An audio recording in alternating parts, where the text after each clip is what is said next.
It's game day, dummies.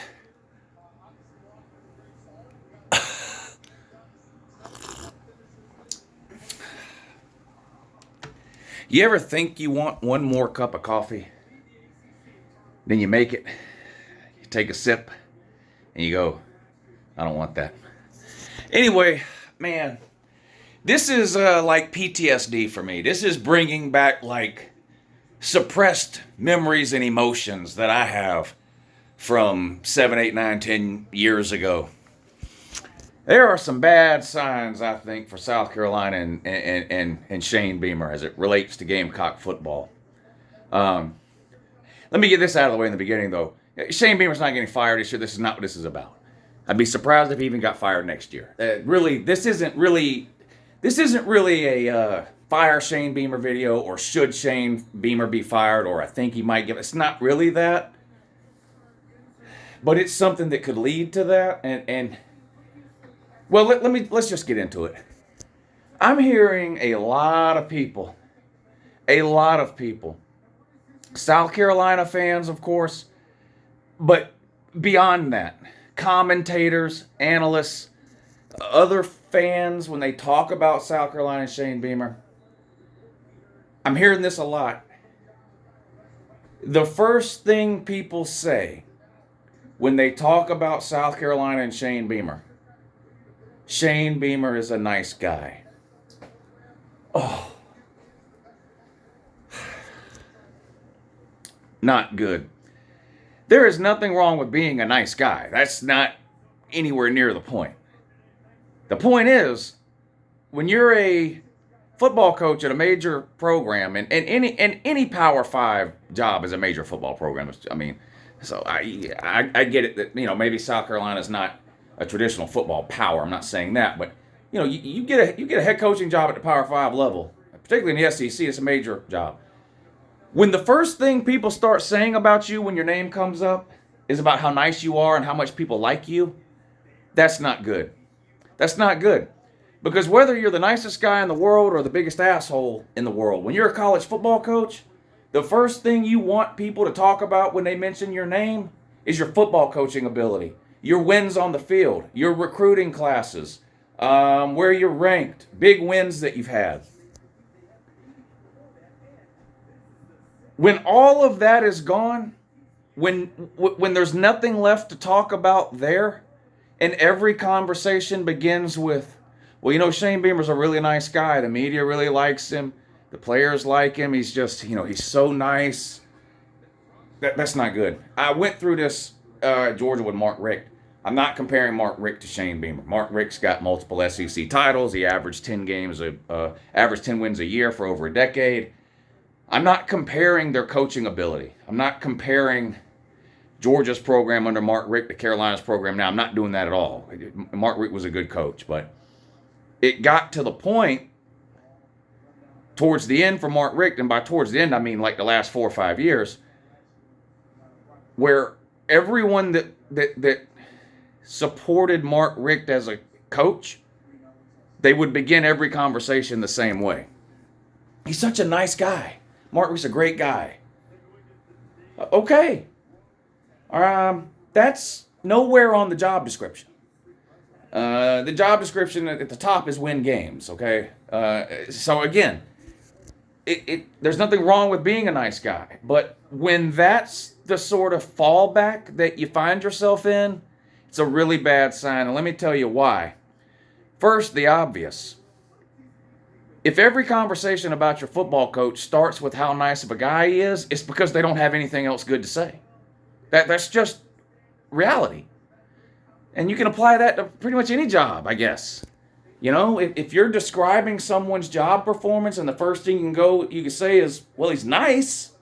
Okay. What does that mean? Well, it means there's nothing else good to say. And so they're starting off, the bar is already low. So the wins are not there. We know that, right? Now, South Carolina's never been a program that, has averaged 10, 11, 12 years. They did have a good run under Steve Spurrier where they won double-digit games in 3 consecutive years. I think they went 11-1 or they won 11 games 3 years in a row or something. But even in those years, the best bowl game they made was an Outback Bowl. They did make one SEC title game. They got blown out by, I believe, Auburn. Was that 2010? Anyway, so they've never been a program that's competing for New Year's Six bowls or national titles or playoff bids or whatever. But it hasn't been good. Last year ended up being like the opposite of a blessing in disguise. Instead of it was fool's gold. The expectations for South Carolina last year were so low,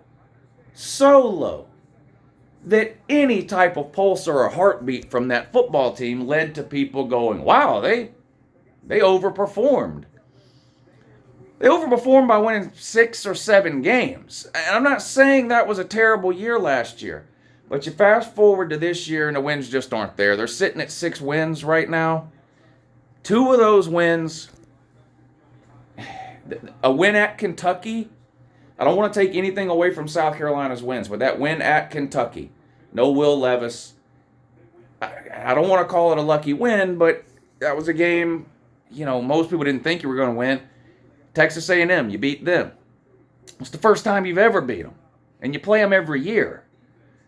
So you're sitting at 6 wins right now with 2 games left, 2 games that you're going to lose. You're going to get absolutely destroyed today by Tennessee. I mean, they might beat you by 40. And then you play Clemson next week. Clemson's not as great this year as some of the teams we've seen in the last 5 or 6 years from the Taters. They're way better than South Carolina, and they'll beat South Carolina. So you're sitting on 6 wins now. You're going to finish with 6 wins, 6-6. Bowl eligibility. That should not be the goal for South Carolina. Look, I've had a lot of fun over the years picking on South Carolina. I live on the border of South Carolina. I live in Augusta, Georgia, border of South Carolina. So I've been around a lot of South Carolina Gamecock fans for a large part of my life. That's why I like to go back and forth with South Carolina. I don't particularly hate them or whatever, but as bad as you think South Carolina is historically or whatever, haven't won a conference since 1969, and that was the ACC. They've never won the SEC. 6 wins should not be what's considered the bar at South Carolina. It shouldn't. That really should be reserved for the low of the low. Vandy. Any 6-win season Vandy gets should be acceptable. They're really the only team, I think, in the SEC that should have that as like the goal. Not that 6 wins for South Carolina should result in a coach being fired, no. But South Carolina should be putting together 7 or 8 win seasons at a minimum every few years. I don't think South Carolina's trending in that direction. Now, a lot is going to change in the SEC when Texas and Oklahoma join because the scheduling is going to change, and we'll see what that might mean for South Carolina in terms of who they end up playing every year or whatever. But, they bring Spencer Rattler in and all that. And there's all kinds of hype around him, and he's just been a huge disappointment. The offense at South Carolina is just horrendous this year. And, again, I'm not saying Shane Beamer is being fired or even should be fired. It shouldn't even be under consideration, I don't think. But this gets me to the second part of my point here about, he's a nice guy. When you start hearing that, it's a lot harder to fire a nice guy. This is why Mark Richt was at Georgia through 2015. The only reason Mark Richt was at Georgia until 2015 was because he was a nice guy. That's it.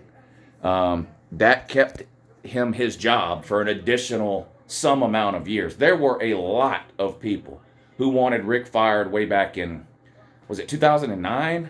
The really bad year they had? Pretty much every year from 2008-9 on under Mark Richt. And remember, he coached through the 2015 season. He was fired at the end of the 2015 season. Pretty much every year from 2008, 2009 on, there was a growing portion of the Georgia fan base that wanted to go a different direction. What took so long for the administration and the rest of the fans to get to that point was not Georgia winning games, not because Georgia was doing anything on the field. It was solely because Mark Richt was a nice guy. Now, Georgia was winning an average of 10 games a year while this was going on. So like I said, I'm not comparing that Georgia program to the South Carolina program, but, expectations are sort of based on where you've been, right? Well, by the time 2009, 2010 rolled around at UGA, Mark Richt had 2 SEC titles and was averaging 10 wins a year. So with Georgia went 8-4, they were ready to throw the guy away. And every year, more and more people sort of came over to that side, and the defenders of Mark Richt ran out of things to say, and they would start every conversation the same way. He's a nice guy. It makes it a lot harder to fire. Look at Jimbo Fisher's an asshole. Nobody likes Jimbo Fisher. Nobody. The Florida State administration didn't like him. The Texas A&M administration doesn't like him. Reporters doesn't like him. The beat writers for Texas A&M don't like him. Half the players don't like him. He's an asshole. It would be easy to fire Jimbo Fisher. It's the contract that's keeping him employed. We've been over that. It's harder to fire a nice guy. You're going to have a lot of South Carolina fans. Let's fast forward 4 years even. Just 4. Let's fast forward. Well, let's fast forward 3 years into the future. Let's say Shane Beamer at South Carolina in 2025, right, has 1 8-win season. The rest of the seasons are like this one. They're winning somewhere between 5 and 7 games. 5 years, 5 wins in a bad year, 7 wins in a good year. And then the occasional pop of an 8-4 season. Maybe he does that once over the next 2 to 3 years, right? You're going to have a lot of South Carolina fans who are going, well, I don't want to fire him. He's a nice guy. That's going to be the only thing they're going to be able to say. It makes it harder to fire him. And I'm seeing some troubling signs and trends when it comes to Shane Beamer in terms of the nice guy sort of defense that some people are giving him. And like I said, even the media starts their coverage of Shane Beamer out that way now. Oh, he's such a nice guy, so well liked. That's great. I can like the person that cuts my grass. If they're fucking it up on the regular, I'm going to have to get somebody else to cut the grass. He could be the nicest guy on the planet. If he can't cut my fucking yard, I'm going to have to get somebody else to do it. But you got a lot of people that'll let that same fuck up continue to cut their yard summer after summer because he's a nice guy. I feel bad for him. He's such a nice guy. I can see that developing at South Carolina with Shane Beamer. I can see that developing at South Carolina with Shane Beamer. And I can tell you with the Mark Richt thing in particular, if you were around this channel from the beginning, 2014, I have a video in 2014 supporting Mark Richt as head coach at Georgia, saying I don't want him fired because I didn't want him fired. And there were a lot of people that did in 2014. Like I said, every year from 2008 to 2009, you had maybe 10% of the fans were fed up with Mark Richt, right? By 2011, maybe 20%. By 2013, maybe 25%. By 2014, maybe 30%. 2015 was what tipped it over. They fired him at the end, but it's a gradual thing. And everybody that was defending him was the same thing. He says, he's a nice guy. He's not like he's having 2-win seasons, and he's a nice guy. It makes it hard to fire him. It makes it a lot harder to fire him. And nice guys also sometimes have trouble firing people themselves. So you look at the South Carolina situation this year with the offense, a lot of people want the offensive coordinator fired. Whether I agree or disagree is neither here nor there. Do you think he'll do it? This is his first head coaching job. So he doesn't have a lot of experience of having to call people in. Let's remember how young Beamer is, too. He's going to be firing people in a lot of cases that are older than him. So, and I don't know how old Satterfield is. It doesn't really matter. I'm just kind of making a point here. But, is Beamer really going to fire him? I don't know. We'll see. He's such a nice guy. Maybe he doesn't want to fire anybody. But it's a bad sign because if South Carolina continues down the road they're on now, which is missing in the transfer portal and recruiting, missing in the transfer portal, right? You get Rattler, it doesn't work out. Missing in the transfer portal and recruiting in the bottom third of the SEC every year, the results are probably going to stay similar to what they are now. South Carolina winning somewhere between 5 and 7 games. Maybe occasionally you pop with an 8-win season. Maybe occasionally you bottom out with a 4-8 season. How long is South Carolina going to put up with that? I don't know. Will Muschamp, South Carolina coach. Not a nice guy. Will Muschamp's not somebody that when you talk about him, one of the first things out of people's mouth is, man, he's such a nice guy. No, he's fiery, he's emotional, he yells, he screams, his face turns 19 different shades of red. He's a born-to-be defensive coordinator. He was born to yell at people. He's a hell of a defensive mind. He's a terrible head coach. Nobody defended him by saying he was a nice guy when it was time to get rid of him as head coach at South Carolina. You're going to have that with Shane Beamer. You're going to have a lot of people that want to keep him because he's a nice guy. This is the type of thing that can keep South Carolina middling in the 6-7 win range with Shane Beamer for years to come. Don't know if that'll happen. I just wanted to mention this to South Carolina fans because I've heard a lot of talk over the last couple of weeks about Shane Beamer. Disappointing. They don't like the way he's answering questions in the media. He's starting to get like Butch Jones and Derek Dooley when they were at Tennessee and things were going bad, and they would get asked a question in the post-game press conference or in the weekly press conference leading up to a game. They would get asked a football-related question, and they would spend 5 minutes answering it without saying anything at all about football. Beamer's on to this now, too. He gave some 5-minute speech the other day about joy. You know what brings people in the college football world joy, Shane? Winning. Winning. Unfortunately, it is all that matters in college football in the end. Football is not life, okay? So let's not get that twisted. In the grand scheme of things, football falls down pretty low in terms of what's important. Happiness, health, your family. I get all that. I'm talking about from just purely a football perspective. Winning is what matters. Winning. So you're asked a question about your football team and going on a 5-minute speech about how people need to have more joy and appreciate what they have. No, you know what they want to appreciate, Shane? They want to appreciate 10-win seasons. They want to appreciate you still being alive for the SEC East, at least in the middle of October, instead of South Carolina being eliminated from anything meaningful by October 1st every year. That's what they want. That's what they want. I don't know. I just see some alarming signs, and having been through sort of the nice guy thing with Mark Richt, I thought I would get on here and talk about it for a few minutes. This really is not a trash-talking video about South Carolina or Shane Beamer. This is really a situation where I feel like South Carolina is in a situation right now with Shane Beamer, or about to be in a situation with Shane Beamer, that I went through with Mark Richt at Georgia. And just thought I would come on here and talk about it. Let me know down below what you guys think. Is the nice guy routine going to last in Columbia with averaging 6 or 7 wins a year? If so, how long? Or do you think this is going to hurt South Carolina and just make it harder to fire him? Let me know.